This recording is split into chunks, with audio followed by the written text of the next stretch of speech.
Good evening, everybody. Do you hear me? Yes. I just want to say that I'm very happy to be here. I'm very delighted, and I just want to thank the Cooper Union, Leslie, and especially Omar for inviting me. And thank you, Omar, for this so generous presentation.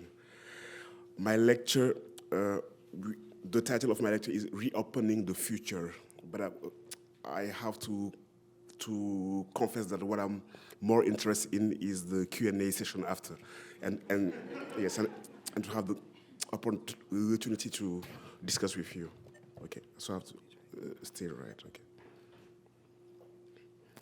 So, if you think about the what we call an historic regime, the main characteristic of the Western modernity was the promise of a future defined by progress in all areas of social life.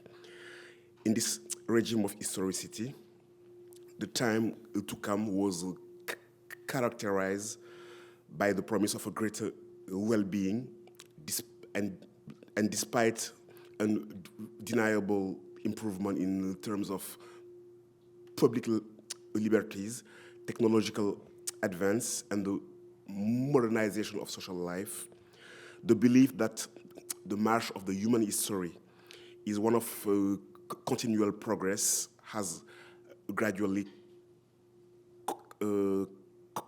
collapsed. After the Great Depression, Auschwitz, Hiroshima, and the Gulag, the meta-narrative of humanity's progress carried by reason got jammed. The crisis and the multiple dystopias that have accompanied the reign of the instrumental reason ended up undermining the belief in a better tomorrow. They have also led in the West to a relationship with time characterized by an hypertrophy of the present, which historian François Hartog calls presentism.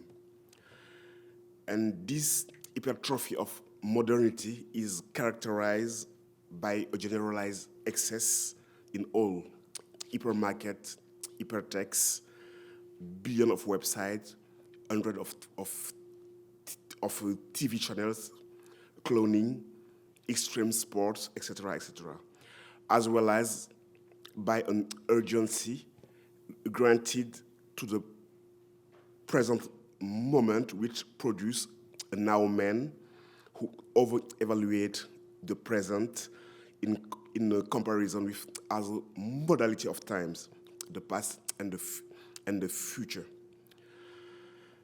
The post-modernity has become a time marked by a future without promise, or the only promise we have now is to avoid the multiple disaster it announced, ecological disasters, unraveling societies, health crises, growing insecurity, etc., etc. After the failure of the grand narrative that promised the advent of a new time, communism or socialism, a proclaimed end of all utopia seems to characterize the actual times. The only expectation that still seem operational are those of a technical future or a post-humanism. But for society of the global south, Africa, the Caribbean, Latin America, considered are lagging behind the normal course of the world, this question of the future poses itself somewhat differently. To this society, promises of economic development, democracy, and social modernity to come or to conquer are continuously made. And such retroactive teleologies reduce them to societal mimicry and enforce the myth of linear course of history and progress. This society are urged to leap through stage of development and reach societal condition that other societies have previously reached, as if their only imaginable destiny was to replicate the one or the Western societal model that display itself as an example.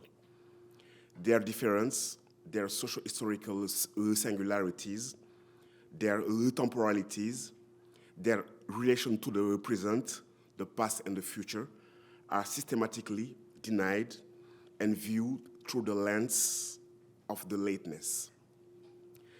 It is in this context that I would like to reflect with you on what might mean for these societies to reopen their future, but also what that means for post-modern Euro-American societies.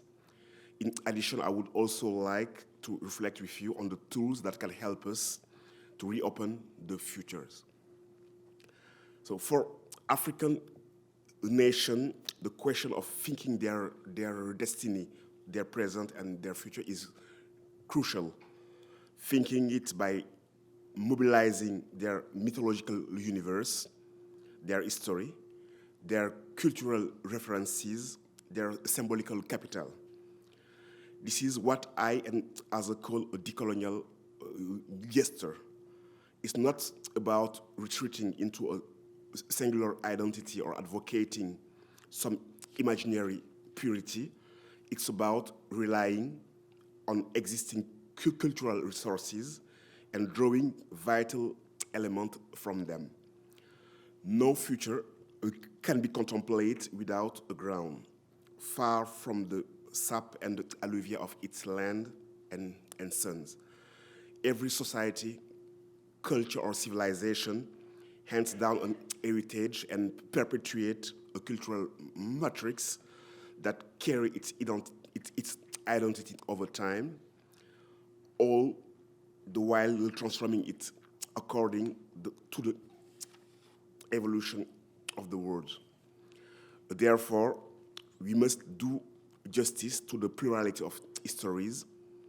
It's impossible to conceive a single history for all human societies.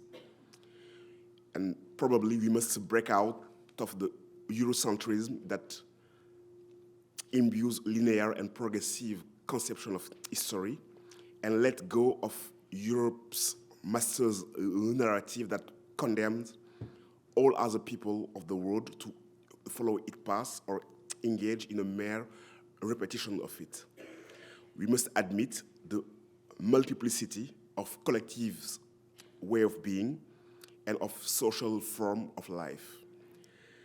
If culture is a modality of the production of being, then we must accept the multiplicity of culture as well as the possibility of several worlds within the world we are experiencing now.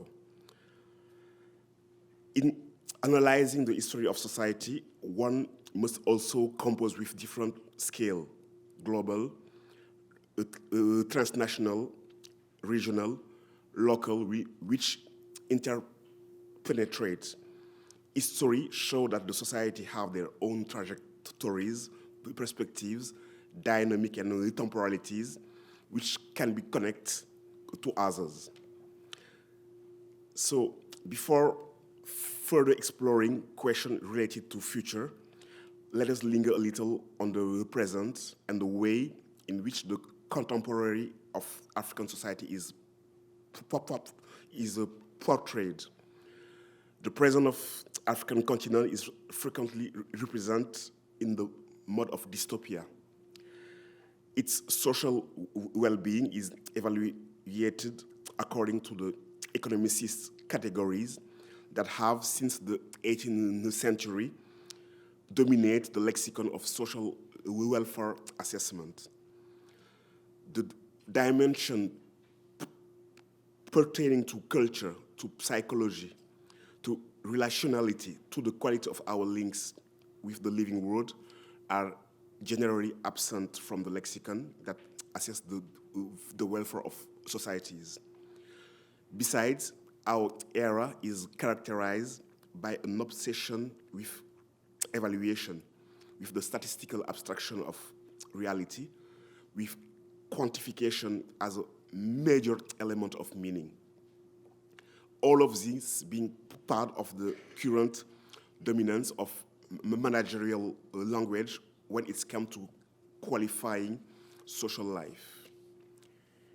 Why is it necessary to reopen futures? It's necessary in order to break out of a time without promise. Building meaning or a teleonomy is necessary and fundamental for any society. Societies need to take ownership of their present and future and fill it with meaning and sense. This sense or this meaning can it be done without necessarily reactivating the myth of progress. Times to come always involve a surge in the realm of the possible, but such possibilities often carry contradictory dynamic, technical or societal advance on the one hand, and various forms of decline on the other, ecological crisis, genocide, forms of domination and destruction, etc. The difficulty lies in configuring these future which do not necessarily come in recognizable forms. They can, however, be the bearer of a desire of a greater collective well-being and of potential energy and intentionalities. For instance, by exercising attentive care in our relation to the living world, we can probably reopen futures. How to invent an alternative regime of historicity that breaks with the teleological vision of history on the one hand, and on the other hand, does away with presentism, which is an atrophy of the past and a negation of the future. Presentism, by announcing the end of history, for instance, results not only in annihilating all future, rendering vain any possibility of action, but it also maintains the present state of things, the present inequality or system of domination. One possible way is to historicize events by showing that what seems to be natural, established, self-evident, is the product of a complex process of history, of dynamics that stem from a social construction and can therefore be deconstructed. For nations of the global south, the African continent, the Caribbean, Haiti, Latin America, and a part of Asia, to reopen future or the future first requires a reinvented relationship with their past and their traditions. This makes it possible to remobilize a symbolic capital that can germinate and reactivate their cultural and social resources. The tradition has often been set in opposition to modernity, the latter being defined as that which it substantially opposes to the values, the value, the reference system, in short, the episteme that stem from tradition. The colonial library oversimplified the tradition of Afro-Caribbean nation as characterized by an immobile temporality impervious to the movement of history and to progress. Within this framework, the invention, the discovery, or the adoption of modernity can only be achieved through a branching away from a tradition, a negation of the old ways and their ability to regulate current social practice. the terms of this tradition, modernity dialectic, that relies on opposition and mutual exclusion, are precisely what we need to examine. For the Cameroonian philosopher Jean-Marc Ella, tradition is the locus where the fundamental spiritual values that give meaning to life are configured. It is the foundation stone of the dynamics of human becoming. Jean-Marc Ella refers to a tradition of value only in light of their potential fecundity in the current life's configuration. Paul Gilroy also goes against the essentialist vision of tradition and recommends seeing it as a changing same that strive continually towards a state of self-realization that continually retreats beyond its grasp.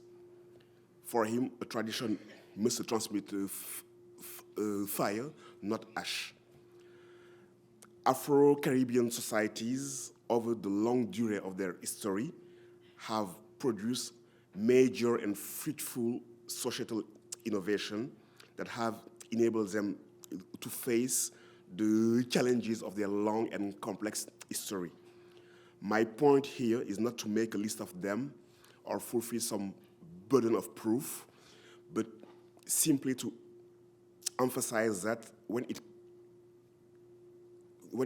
comes to the realm of justice, what we call the jurisdiction of speech, or the settlement of conflicts, or community making and its moral philosophy, Ubuntu, for example, or the integration of difference and the other notion of kinship or extended family, these societies possess an important repertoire of resources that can not only allow them to respond to today's challenges, but also inspire other communities in search of a social relinking and a political reconstruction.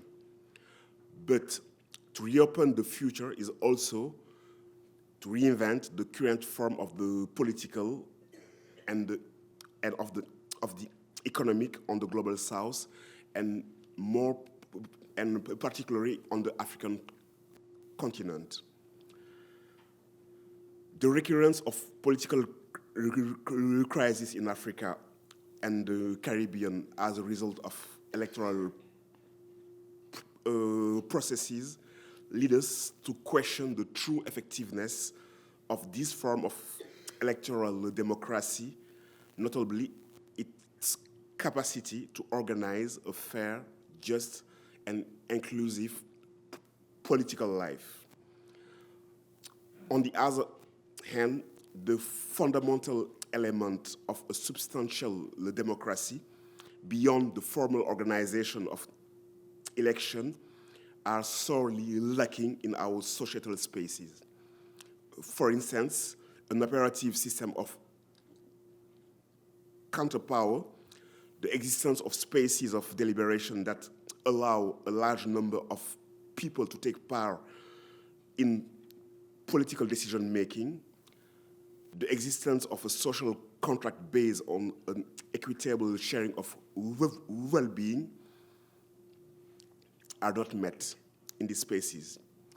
It should also be noted that the so-called representative democracy is in crisis everywhere, in Europe and in the USA also.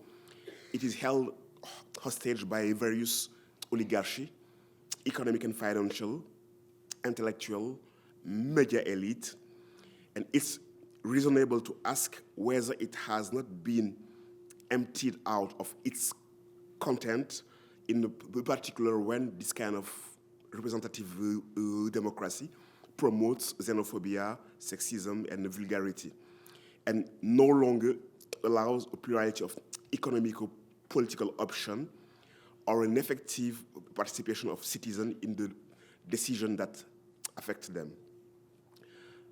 I was recently in Burkina Faso and Tunisia, where a civil society and a democratic culture are emerging. The desire for democracy in this place was the result of popular uprising that put an end to dictatorial regimes. The forms of political organization that are emerging in this space will be built and consolidate through a non-linear social and political history. These endogenous production of the political are interesting to observe, as are the promises of reinvention that they carry within them. The need to reinvent new or to invent new political forms. Societies must invent the form of their political organization and anchor their institutions in their history and cultural dynamics. The point is for them to produce their own representative, deliberative, and participatory form. How to produce a discourse that would be effective at the collective level is a question. How to enable the participation of a majority of people in political choice or decision-making processes. The plurality of historical experiences in the world could serve as a rich source of inspiration. The idea is to build human communities that are able to control their destiny and to configure it. And in sum, it's essential to conceive a form of political organization that stems from one's long and complex social history. For example, the process for the legitimation of the representative, or how to organize the power and the counterpower. It's also important to conceive forms of governance that are not necessarily linked to the state.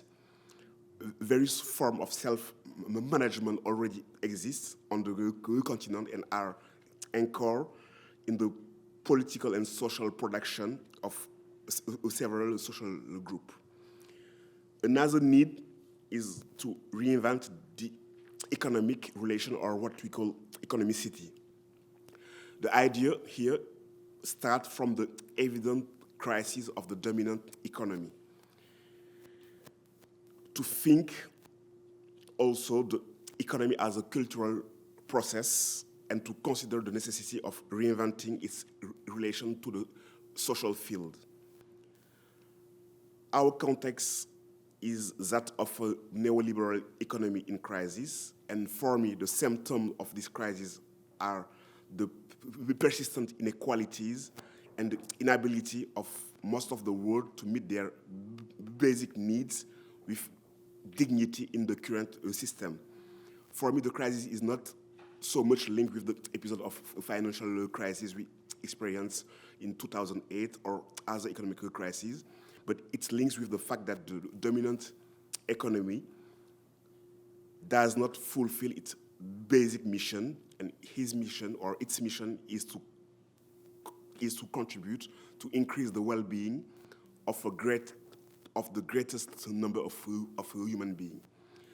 The globalization of trade is important, but if we look at it more carefully, it seems that it's more a privatization of the gains of the trade and the share or the mutualization of the risk of this trade. And the Anthropocene, the climate change, and the ecological problem are here to witness all the crises we face due to this kind of economy. The crisis, for me, is fundamentally a crisis of meaning, the economic crisis, a crisis of aims and end, because the technical orders have seized power, and the crisis is rooted in a mechanistic cosmology and an utilitarian vision born in the 19th century in the European episteme of order, progress, and rationality. The myth This economy is a kind of eco-meat, and all the societies need meats to, to hold their present and their future, and to perform the task of sequencing reality according to narratives. And economic language function like an eco-meat in modern societies. Africa, the Caribbean, Latin America, Asia, and other places can be key experimental grounds for the reinvention of the economic. These societies were never or are not deeply engaged in the industrial adventure of the late 20th century. They have, for a very long time, practiced forms of economicity based on circularity or relational economy. And the challenges they face are forcing them, for the time being and for the upcoming century, to rethink the category of work, of market exchange, of production, and to rethink deeply the ends of the economic system.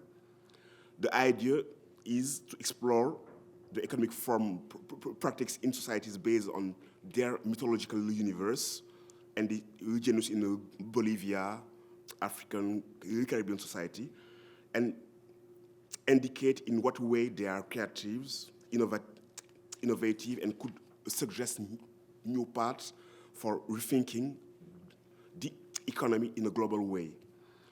And a lot of economists had began a serious reflection on a post-capitalist economy now.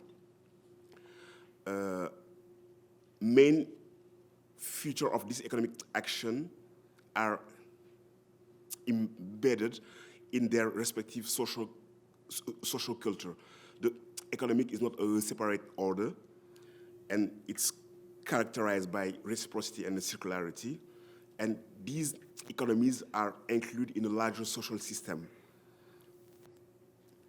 And if you look at more carefully on economic institutions, saving, credits, exchange, etc., they are all historical invention. Nothing about them is universal, and they are not pure product of reason, and we have to historicize their genesis. Capitalism, in its neoliberal version, is not unavoidable. Globalization has long been an operator of standardization and has produced a kind of undifferentiated universal culture of economicity. It is not alternative that will defeat the system, but singularities. Now let me go to the idea of imaginary and reinvention of the futures. We are here in the School of Arts, Architecture and Engineering, and I would like to emphasize the importance of imaginaries in the production of reality. Cornelius Castoriadis has shown that societies mainly create themselves within the space of their imaginaries, and the later, the imaginaries, plays a fundamental role in the configuration of the present, but more of the futures. The imaginary is the ability of an individual or a group to visualize the world through an association of images which give the world coherence and meaning. According to psychologists, the imaginary is a central function of the human psyche. And one of the specificities of human cultures is the creation of a symbolic language in which meaning get established via a network of images. And culture, through its ability at reconfiguring imaginaries, has an impact on reality and its perception and consequently on social practice. Therefore, culture can be considered as a space of production of meaning and sense, but also as an agent of social transformation through imaginaries. Culture, in a larger sense, can be considered as a space where social consensus and social standards are renegotiated, but also as a place of breaks, reorganization, and renewals. As human beings, we do not have an immediate relation with the world. Our experience is configured by mediations which build our universe. So the question of how we produce a representation of the world is important. Another question is to what extent artistic practice can contribute to a reconfiguration of the territories of the visible and the thinkable. Cultural production are space of discourse, but more deeply space of representations. Cultural practices produce discourse on the present and echo existential question, but culture is also a place from where we can think the future or draw it. Societies reproduce themselves in their imaginary space, and this space of the imaginaries constitute the missing part without which no future is possible. A question could be, from where will the renewal or the revival arrive or come? Culture as a laboratory of creativity, synthesis and revival can be seen as a space or to imagine the forms to come and the ways to live in these forms. Thought, literature, music, painting, the visual arts, movies, television series, fashion, folk songs, architecture of cities are space where future forms of individual and social lives are shaped and configured. Our world contains the seeds of the tomorrow's world, whose signs can be guessed in the present or seen. And in the historic factory of change, the role of an imaginary of emancipation is crucial. The event is most of the time recognized after the blow, but its meaning is established by discourse. Before all revolution, the metaphor of revolution is always present in artistic discourse. The imaginary of commitment and distance is also fundamental. It allows reflexive distancing with regard to reality. Art is a reflexive and therefore emancipatory force.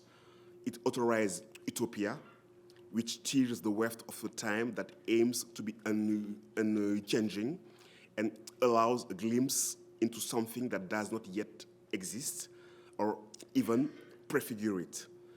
Imaginaries allows for uchronia. This means imagining the various possibility of multiple history. Counterfactual reasoning, it means imagining that what would have happened if things had unfolded differently, open the possibility of as a present and as a future. Counterfactual history, uchronia, consists in modifying an element of the past and imagining what could have happened if it had happened otherwise, and therefore what else could happen now. Counterfactual reasoning tests the relationship between what is and what could have been. Taking an interest in possible futures that did not materialize in aborted projects and ideal not reached, make it possible to question the idea of history's linearity and of a time that flows and runs towards a destination, a goal, or a specific purpose. This reinforced the idea that the fact or the event could have been different. What has taken place, this present that we are living through, are simply an occurrence out of many possibilities, and therefore what may happen remain open. Uchronic fictions reveal the different potentiality of the past, as well as the creation of alternative temporal paths. They make it possible to see history from the point of view of its potentialities, but also to resume and finish process of emancipation. The story of what has failed haunt what can come into existence. The unfulfilled is abuzz with necessity, says René Sarr. Unfulfilled futures and utopias, dreams that have been reactivated at a different moment in history. For example, or for instance, the ideal of France's revolution has failed after the terror, but was reactivated in 1830, in 1848. Many successful liberation struggles were the resumption of previous failed attempts that they learned from. Counterfactual history is a powerful driver of change. It allows for a reactivation of the power of utopia. To finish my lecture, reopening the future is a task that is first accomplished in the space of thought and imagination. To give birth to an imagined community, it's essential to reconstruct the narrative on this community, or to reevaluate its present or future metaphor, as well as to produce the necessary knowledge for the types of society we want to see came about. It is a matter of breaking out a set of civilizational injunction and allowing the advent of unconfigured futures and of an alternative regime of historicity, but which carry with them the fundamental aspiration of human societies. A profound cultural mutation is underway in Africa and everywhere, I think. But focusing on Africa, my deeper sense is that Africa can become a laboratory continent and can reinvent in his space the economic, the political, and the cultural within the space of Africa.